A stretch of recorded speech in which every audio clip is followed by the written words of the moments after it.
Hi hello welcome back to middle class Mane Masale. ಇವತ್ತು ಒಂದು ಒಳ್ಳೆ ರೆಸಿಪಿ ಜೊತೆನಲ್ಲಿ ಬಂದಿದ್ದೀನಿ.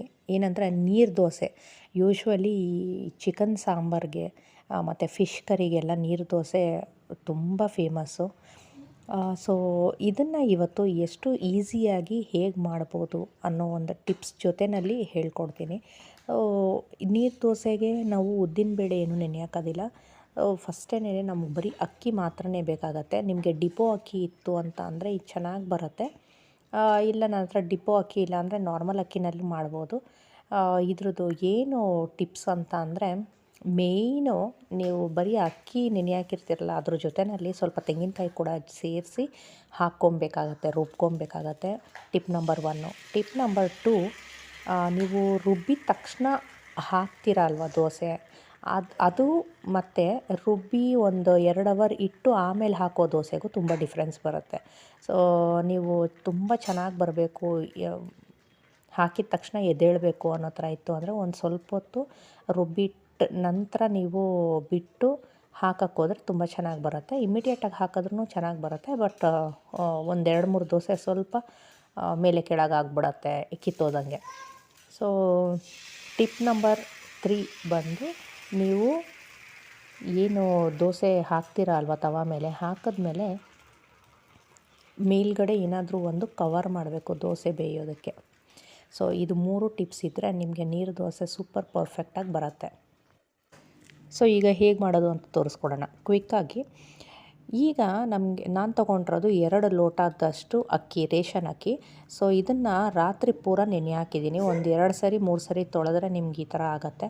ಸೊ ರಾತ್ರಿ ಇಡೀ ನೆಂದಿರೋ ಅಂಥ ಅಕ್ಕಿನ ಬೆಳಗ್ಗೆ ಎದ್ದು ಒಂದು ಸ್ವಲ್ಪ ಕಾಯಿ ತುರಿ, ಅಂದರೆ 2 ಲೋಟದ ಅಕ್ಕಿಗೆ ನಾನು ಒಂದು ಚಿಕ್ಕ ಮುಷ್ಟಿಯಷ್ಟು ಕಾಯಿ ತುರಿ ಹಾಕ್ಕೊಂಡಿದ್ದೀನಿ. ಸೊ ಅದನ್ನು ಮಿಕ್ಸಿ ಮಾಡ್ಕೊಳ್ಬೇಕು.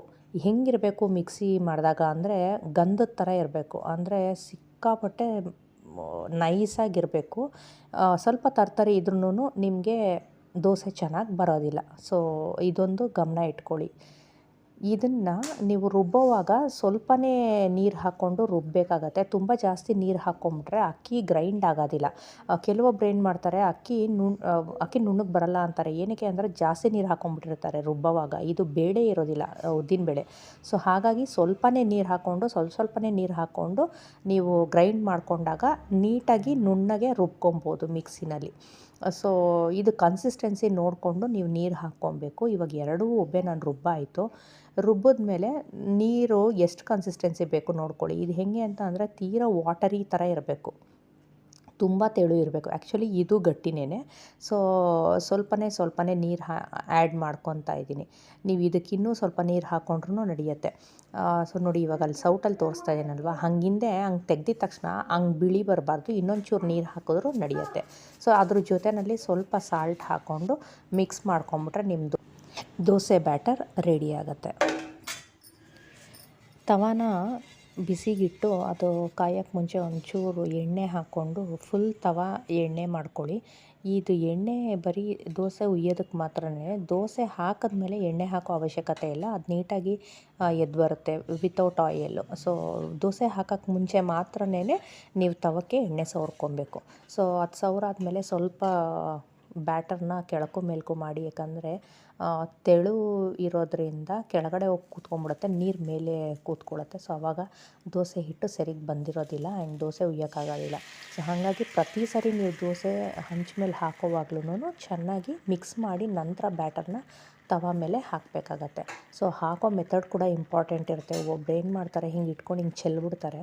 ಸೊ ಚೆಲ್ಲೋದು ಬೇಡ, ನೀಟಾಗಿ ಹಾಕಿದ್ರೆ ನಿಮಗೆ ರೌಂಡಾಗಿ ಬರುತ್ತೆ. ಕಂಪ್ಲೀಟು ನೀವು ಹೇಗೆ ತವಾ ಎಷ್ಟು ಅಗಲ ಇರುತ್ತೆ ಅಷ್ಟು ಅಗಲನೂ ಬರುತ್ತೆ.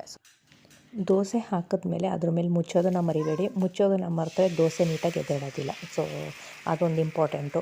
ಪಟಾಪಟ್ ನೀರು ದೋಸೆ ಮನೆಯಲ್ಲಿ ರೆಡಿ ಆಗುತ್ತೆ. ಮಾಡ್ಕೊಳ್ಳಿ, ತಿಂದ್ಬಿಟ್ಟು ಹೇಗಿದೆ ಅಂತ ನನಗೆ ಕಮೆಂಟ್ ಹಾಕಿ. ಓಕೆ, ಮತ್ತೊಂದು ಹೊಸ ವೀಡಿಯೋ ಜೊತೆನಲ್ಲಿ ಬರ್ತೀನಿ. Until then take care, bye, see you soon.